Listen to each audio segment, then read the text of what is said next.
Hey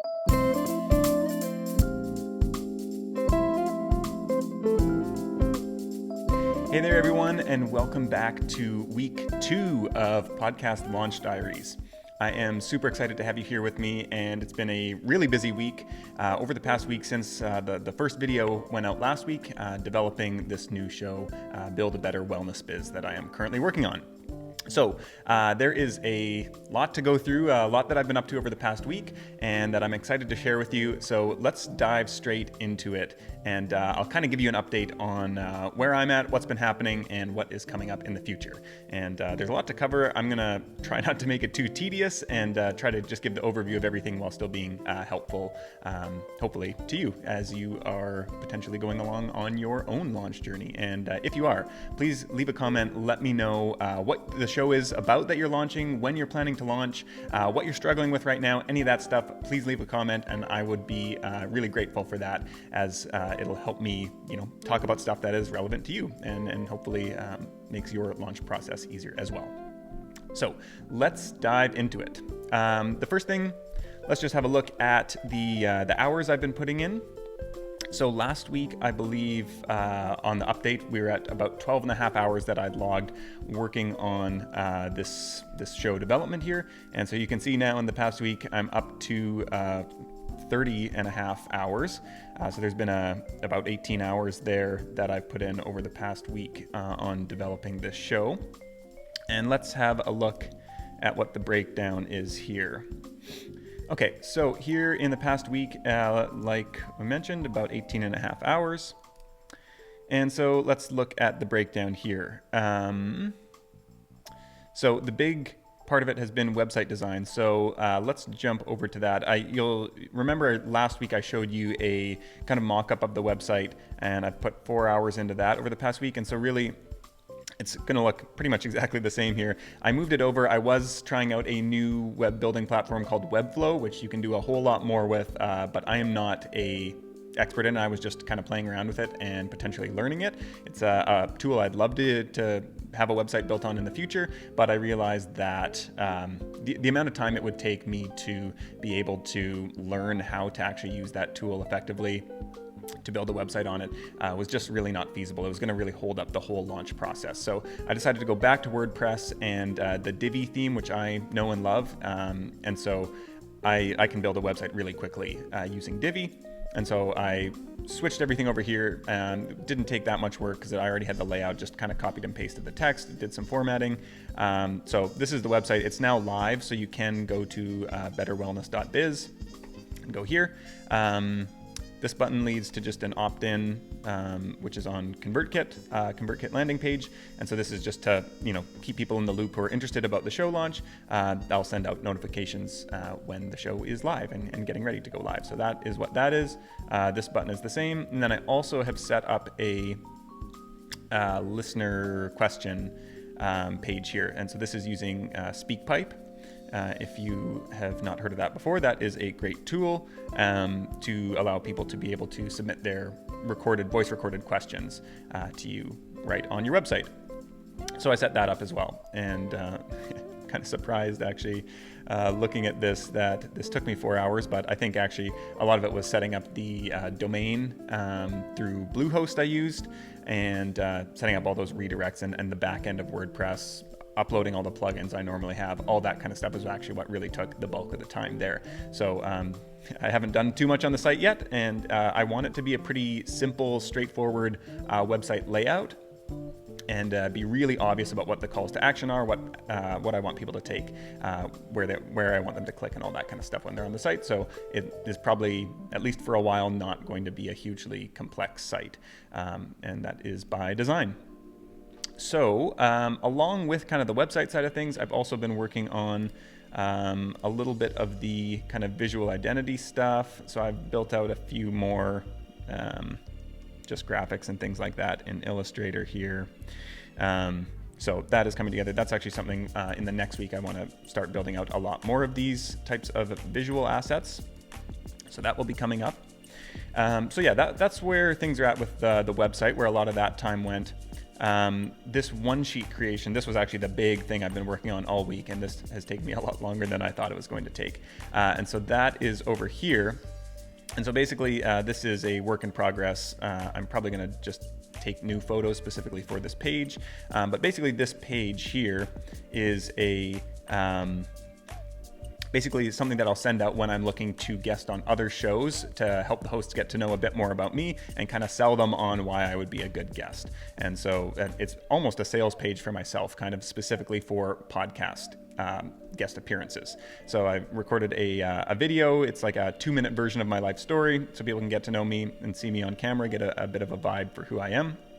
Here's some topics that are a good fit for me to talk about. So something I always say when you are pitching other podcast hosts, like, you should build the show for them. So here I've given them, a selection of 5 different topics that I know I can deliver on. And then here I've come up with a bunch of titles for the show so they can just take those. They don't need to do any of that work themselves. Here I share that, I know what I'm doing when it comes to audio recording. I've got the mic, I've got all the gear. And so that is going to be, it's going to sound good for them. That's often a challenge with podcast hosts. Obviously, this is a big selling point. If you're a podcaster, you know how hard it can be to get guests to share. And so saying that up front, and then giving them headshots, bio, all that kind of stuff that as podcast hosts, we often have to nag our guests to get. I want to make it as easy on them as possible and say, like, hey, I'm like a professional. I know what I'm doing. I'm going to make this so easy on you. And this experience is going to be really great. And you're going to not only get great content, but the experience of having me on as a guest is going to be so super easy. And then just a little bit, some of my favorite things so they can get to know a bit more about who I am personally. Some places where I've been featured in the past, just some social proof that show that, okay, other people have clearly given me their stamp of approval, so it's not like this is my first time speaking on a podcast or anything like that. And later, I'm going to start reaching back out to, this is something I wish I had done before, but reaching out to some of these podcasts and summits and conferences and things like that, and ask for kind of a testimonial, or going back through my email and looking for people who reached out after they heard me on a show and said something nice about it, some insight they had or a takeaway or something like that. And I'm going to put that down here as kind of testimonials as well. And then just, how to get in touch with me if they think I would be a good fit. And with that said, if anybody watching this thinks I'd be a good fit for them on your show, I would love to come on and guest on that if it's a good fit for me as well. So this has taken quite a while building this site out, or this page out on my website. And there's still more work to be done with photos. As you can see, there's some awkwardness. I need to consult my girlfriend, who is a web designer, who will be able to help me kind of hide this. I'd like it to be hidden behind the wave and be a little slicker overall, but this is actually one of those things where probably it's not worth the time that I'm putting into it. So I may just kind of cut it off and opt for a not perfect version right now and upgrade it in the future. So that's kind of where that is at right now. So those were really the big two. It was mostly web design stuff that took up a lot of my time this week. As you can see, also actually this podcast launch diary editing. So that this was actually a big win for the week, was getting the first version of the podcast launch diaries out. And that is, I'm including it in this because it is kind of, I hope, going to build up some interest and some excitement and some exposure for the actual podcast launch when that goes live.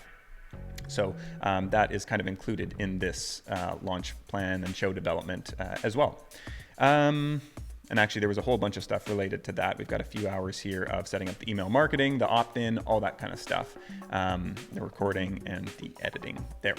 So I'm hoping that that's going to, especially the editing took 2 hours. I'm hoping that it's not going to take 2 hours every week when I'm doing these, but we will see. Let's have a look at what else I've done. I put a list of what I've been up to this past week.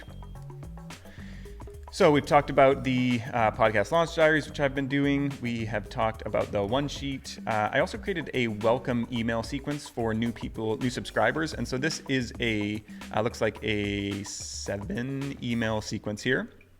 And basically, this is for people who, I created this specifically for a virtual summit that I was a guest on. It is for people in the wellness industry. So actually my exact target audience. So this will be something that I will use again in the future. I created it for the summit, but it will definitely be used in the future for the podcast. So I'm keeping it here. And basically all I've done is I've told a little bit of my backstory in this initial email that's going to go out to people, and then each of the next 5 days, I've just sent out an email that points them to one of my blog posts that I've already written. So I've done just a little bit of writing, and in some cases, I've even like in this one, I think, for example, I just pulled the whole first number of paragraphs from the blog post and then put a link to the rest of it here. So it doesn't need to be you don't need to be coming up with all this new content. I mean, you can, but for me, I was like, okay, I know these blog posts are going to be helpful for these people who come onto the list. They're all around how to build an audience online to support your business. And so I took, what I thought the most 5 applicable blog posts that I had, and I just created a bit of an intro to those and why people should care, and created a bit of a story around it in some cases. So those are just those 5 posts. And then at the end, there's a post for, okay, so they've got the initial email, then they've got which is kind of an introduction to me and who I am. And then there's the 5 blog posts. And then after they've got through that, then here are kind of further steps that they can take to engage further with me, how I can help them, anything like that. And so that's that final email sequence. And so I did spend some time getting that all set up. And so that is something that has been kind of a win for the week there, as email sequences can kind of be one of those things that feel really tedious and you don't always want to do. So I'm glad I had a reason, some pressure on me to get it ready for this summit, which actually went live this week. And so I needed to get it done. And so that I'm glad is over now, and I'll use that into the future. So did that, moved the website over to Divi we talked about. I've also been doing some music research for the show. And so I think for this show, part of my mindset around this is that I want this show to be a real showcase of the capabilities of our team, and both myself in terms of the strategy and the marketing, as well as the production value that our team can achieve. Because as we talked about last week, one of the goals of this podcast is introducing myself and our team to potential clients. And hopefully, we are able to wow people with the production quality and the marketing strategy behind it all. And people get to know us, whether they have their own podcast already or are looking to launch one and think, oh, I'm looking to take my show to the next level. I just talked to Jeremy, either as a guest on his show, or maybe I was listening to the show and have heard about him now for 20, 30, 50 episodes, whatever it is, 300 episodes, if this is now years in the future. And, I really appreciate the level of quality and care and attention to detail that it goes into that show. I want to create something similar. And so for the music, I've been putting quite a bit of time into that. I usually use a website called Artlist. And so this, often for clients, I'll use Premium Beat, which is a $50 flat fee per song. For my own stuff, I use Artlist because it is a $200 a year fee for unlimited music. So if you're using a lot of music, it is a just unbeatable deal, really. And a lot of it's really high quality.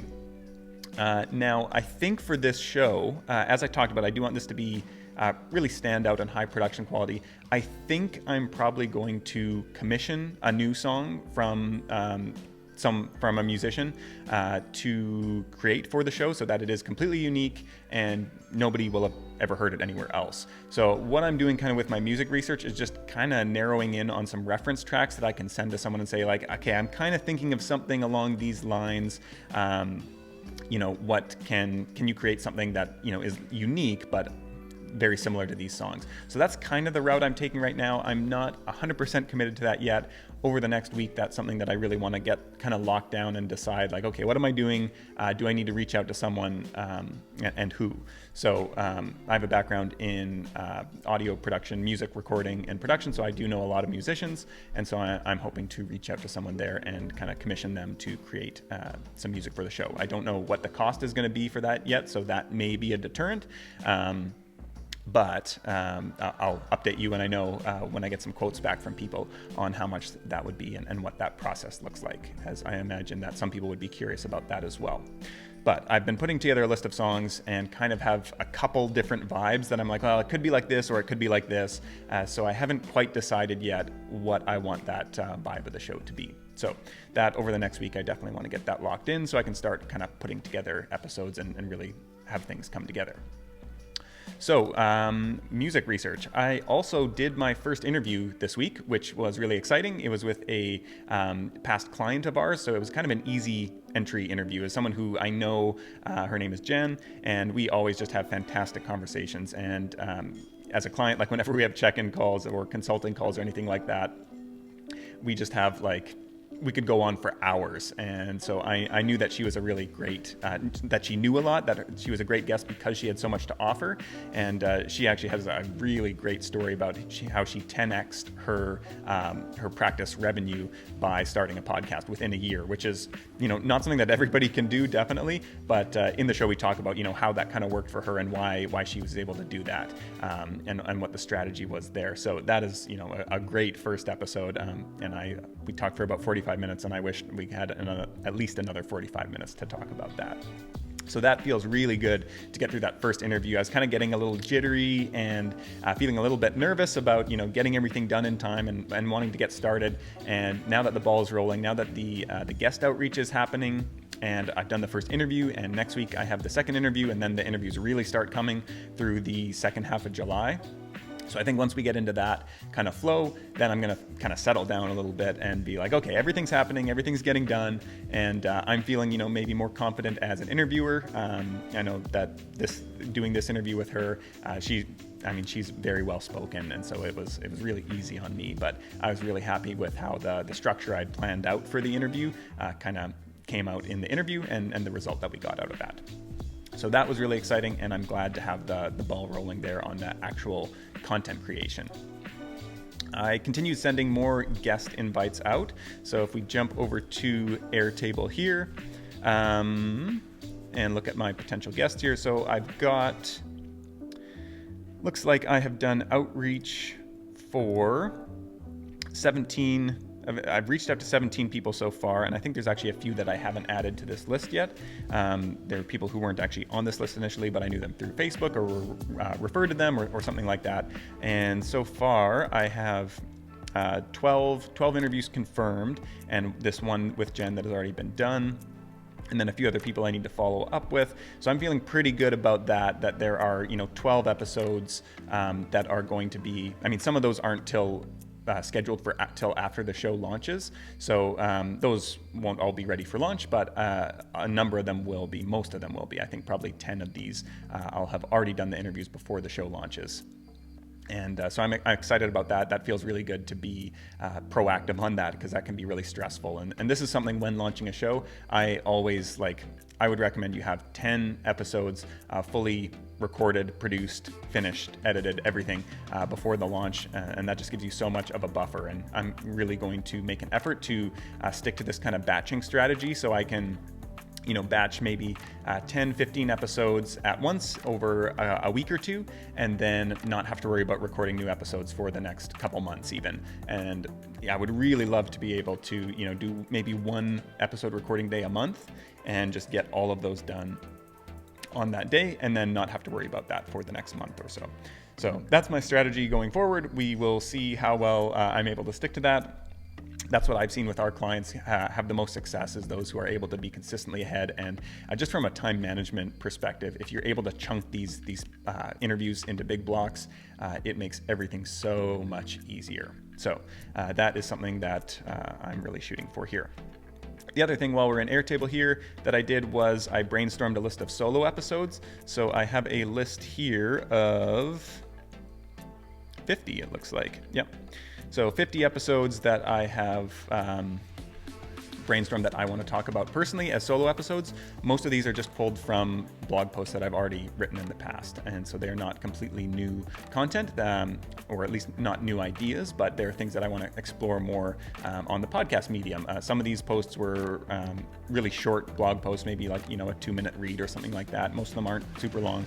So I'd like to expand on them a little bit more, talk about them in a bit of a different manner on the podcast.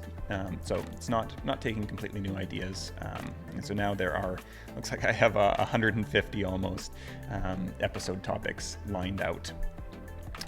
So feeling good about the content side of things here, that there's enough. I guess that's almost, if I'm doing a weekly show, that's almost 3 years worth of content there. So I think I should be good on the content side of things.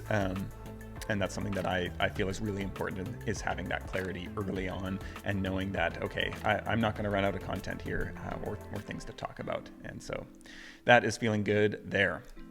All right. sent out guest invites. I've also done more researching of some of the other shows in my space. So if we come up here and looked at the positioning research, I've mapped out 6 other shows that kind of talk about very similar content that I'm going to be talking about. And so I think that this is really important to do this research early on. And I think sometimes we can get scared. We don't want to know what else is out there, because sometimes if it's like way better than what we think we're capable of, we're going to feel like, oh, well, what do we have to offer? What can I bring to the table that, they've been going for 200 episodes already, or whatever that is. Like, what do I have that's new to say? And so it can often, really kind of get us down and get that imposter syndrome going. And one of the reasons that I like to do this research, I think it's important to be able to differentiate yourself, but you can also see the gaps in what is out there and see what you can offer. So one of the things that I noticed when I was doing this research and looking at my differentiators is that all of these 6 shows are hosted by women, which is really interesting. And so that is definitely a differentiator. And so I think that probably as a guy, I'm going to bring a different energy and a bit of a different perspective to this space.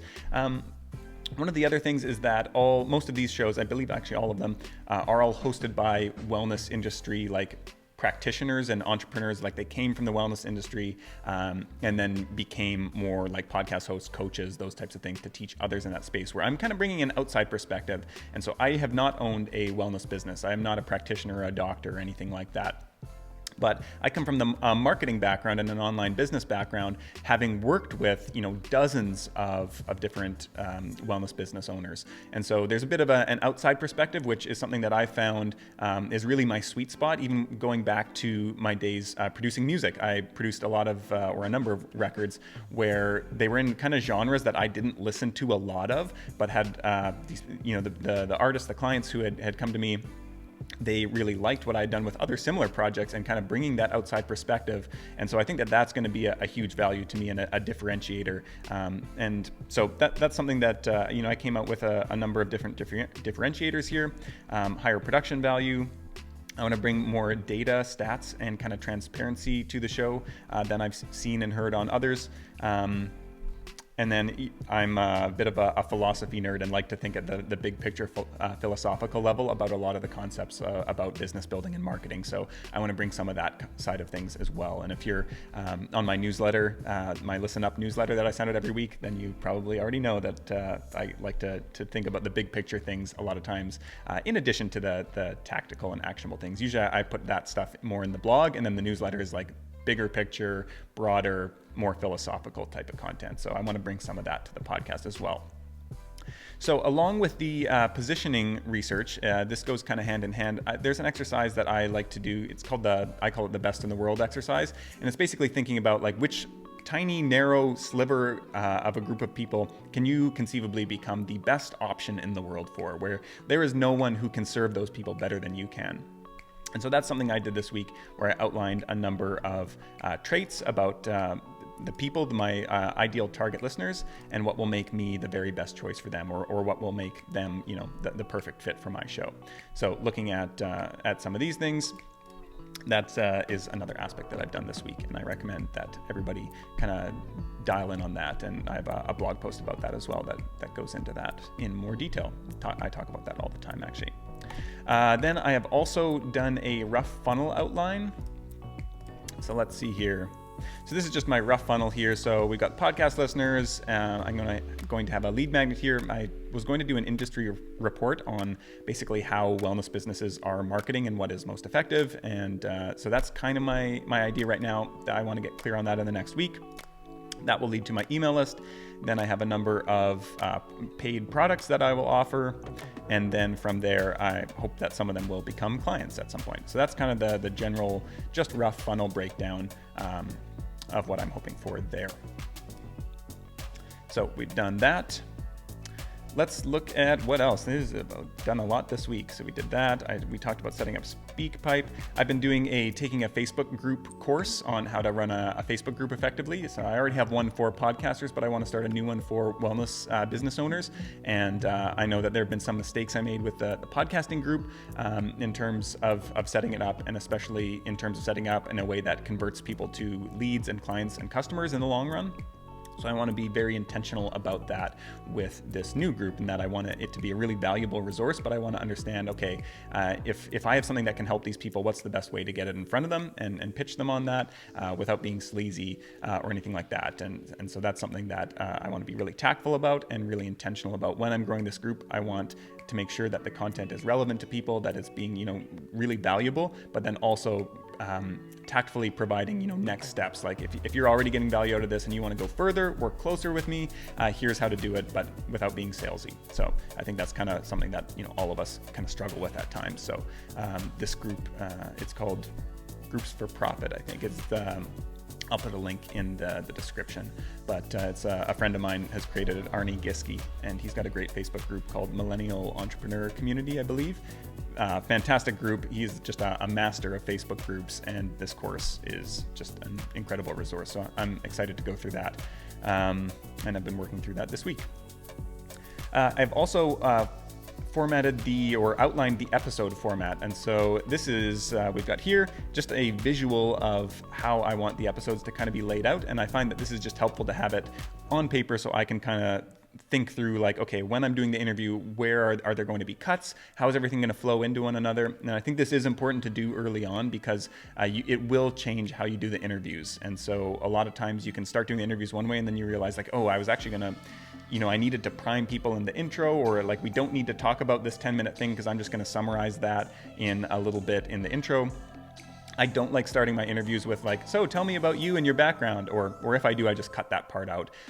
So with this interview with Jen this week, I didn't even ask her to, say who she was or what she did, because I'm going to cover that all in the intro in a much shorter section than a lot of guests will take when they, sometimes they'll go on for 10 minutes telling their backstory, and that we want to get right to the content and right to the stuff that listeners actually care about. And while giving them just enough information to kind of give them the context that they need to understand why this person is an expert, why their experience matters, and all that kind of stuff. So I think I'm probably going to play around with this a little bit more, but this is the basic outline right now. So I'm going to take a clip from the episode, which will be less than 30 seconds right at the start, then an intro and a hook. And so this is going to be me talking, and the hook is something that's going to really grab people and hold them through the episode. So it's probably going to be a tease to something that comes later in the episode, or a takeaway or something like that. This is something we talk about a lot in Podcast Marketing Academy, is using this concept called open loops, which is a storytelling kind of tool to create a curiosity gap, is another term for it, where you give people a little bit of information at the start, and then that holds them and pulls them through the episode because they want to find out and what the answer is, or what the rest of the story is, and close that loop. So that's going to be a big focus of how I'm constructing these episodes. So then I've already penciled in where I want the ads to go. And even though I don't have sponsors or anything like that, I'm still going to take ad breaks, even if that's just saying like, check out the Facebook group or whatever it is. I want to establish the ad breaks early on so that the listeners know what the show is about, or not what the show is about, but that this is the format of the show, and that sponsors can also then see, they have planned, there are ad breaks. And so I think a lot of times, people listening who might want to sponsor the show, they'll listen through that, and sometimes if there are no ads in the show, sponsors may not reach out. So I want to have it established early on. Yes, there are going to be ad breaks, and I don't know that I will actually accept sponsors at any point. More likely, I will just use these to self-sponsor things. So if I have something going on, if I'm doing a workshop, or if I have a course launch or something like that, then I'll probably be promoting those. Or even if I'm just using these ad breaks to get people to listen to, or they're already listening, but to subscribe, rate, review, those types of things. That's what's going to be in the ad breaks there. So I've got one at the start, short one, 10 to 15 seconds probably, one in the middle, which will be about 30 seconds. And then the interview here, outro, and then a teaser for the next episode at the end, which again, that's a type of open loop where you can tease a bit of the next episode to keep people coming back. So that's going to be there. And then we've got the solo episode outline is fairly similar. So that's something that I have done as well. That's the episode wireframe. The episode formats is basically here thinking about what types of shows I'm going to be doing. So we've got two types of guest interviews, wellness business owner interviews, and then subject matter experts. So they might not be wellness business owners, but they may be, website design experts, or copywriting experts, or Facebook ads experts, or whatever that might be, who can serve wellness business owners. And then we've got solo episodes. I'm thinking about alternating interview with solo episode every other week. We'll see how that goes. If my solo episodes are really short, I'm not 100% sure. I'm going to have to start recording those to see how they go. I might just do those as bonus episodes on every week or certain weeks or whatever that might be. And then I want to also do mastermind episodes, testimonial episodes, roundups, and potentially narrative, like NPR-style episodes every so often as well. So there are a number of different episode formats that I'm looking to include in the show. So these are not fully locked in yet, but I want to do a bit more work on these in a little bit. We've completed that. All right, so that is pretty much it. That's what I've got through this week. We talked about the music sourcing. The other thing, I made a small tweak to my automation for guest onboarding, where now once they fill out the type form, you might have seen this last week where I talked through in more depth what all happens here, but now a Google Drive folder is automatically created for that guest episode when they submit their booking form. So just that little tweak, and I'll probably add to this quite a bit more as well as we get going. So I think that's about it. If we look at next week, this is what's I've got coming up. So I want to, like I talked about, develop that audio branding, including the theme music. If I have any stingers or anything like that I'm going to include as well, I want to get clear on that. Build out the visual identity assets, like we talked about the graphics and things like that earlier in this video. And then reach out to potential collaborators. So these are these same people who are kind of, you might think of them as competitors, but I think it's really valuable to think of those people actually as collaborators, because you all share an audience and you all bring different things to the table. So I want to reach out to them next week and start a conversation with each of them about, how we can support each other and potentially grow all of our shows. So I want to reach out to them next week. Interview research and prep for upcoming episodes. That's going to be taking up more and more of my time as the interviews start. So I only have one interview next week, so I want to kind of get ahead on the ones to come, because they're 2 weeks from now and 3 weeks from now, there are multiple interviews per week, which I want to be sure that I am prepared for. And then I also want to develop my content repurposing outline, so how I'm going to take these episodes and pull audio clips, videos, show notes, social media graphics, all that kind of stuff, how I'm going to break down these episodes, because that is going to have an effect or an impact on how I actually record the episodes as well, and what types of questions I ask, and developing different types of repurposable segments and those types of things are going to go into that. So I want to get super clear on that before I get into a lot of interviews. I want to also wrap up that one sheet so that I can start doing outreach to be on other shows around the date of the launch, so that I can, right off the bat, get some exposure to my target audience and help pull people back to the show. So I need to finish that one sheet first, and then also map out my lead magnet. So I just want to bullet point down, like, okay, what's going to go in this lead magnet, and what do I need to research? How am I going to create this? All that kind of stuff. So that is the general outline for what's coming up next week. That's everything I did this week. And there's still, as you can see, we got a good chunk of the groundwork is now pretty much done here. And so now it's getting into more of the tactical stuff and really the actual creation aspect. So that is, it's fun. It's getting into the fun stuff now, which is good. And this is something that I'm so excited. The more I'm diving into it, the more excited I am about all of it, which is a really good sign. So I'm excited to keep going with this. We are now, I think, 8 weeks away to the launch date. It's July 2nd right now. Last week of August is when I'm looking to launch this thing. So there's a lot to do then. It kind of feels like not that much time. And it also kind of feels like a long way away. So, it's going to be a lot of work, I know, but I think I've done a lot of the groundwork here that I've done so far. The stuff over here is going to make everything else easier. So that's why I always recommend, starting with this stuff really and doing an in-depth dive into it, and making sure that you know the strategy that you're pursuing, you know why you're doing it, and you've mapped out all this kind of stuff beforehand, and everything else is a whole lot easier going forward. So that is it for this week. That is it for this episode of Podcast Launch Diaries. We are 8 weeks out. If you are launching a podcast of your own, please let me know in the comments what the show is about. Like I mentioned, when you're launching, how I can help you. If there's anything that I mentioned that really resonated with you, or that was an aha moment, let me know. If there's anything that I didn't talk about and haven't talked about yet that would be helpful to you, please let me know there, and I will make sure to address that in an upcoming episode. All right, I think that's it. Thank you so much for being here with me. I'm excited to be launching my podcast, and I hope that you, if you are in the process of launching, are equally as excited to be launching yours. And I will see you next week. See ya.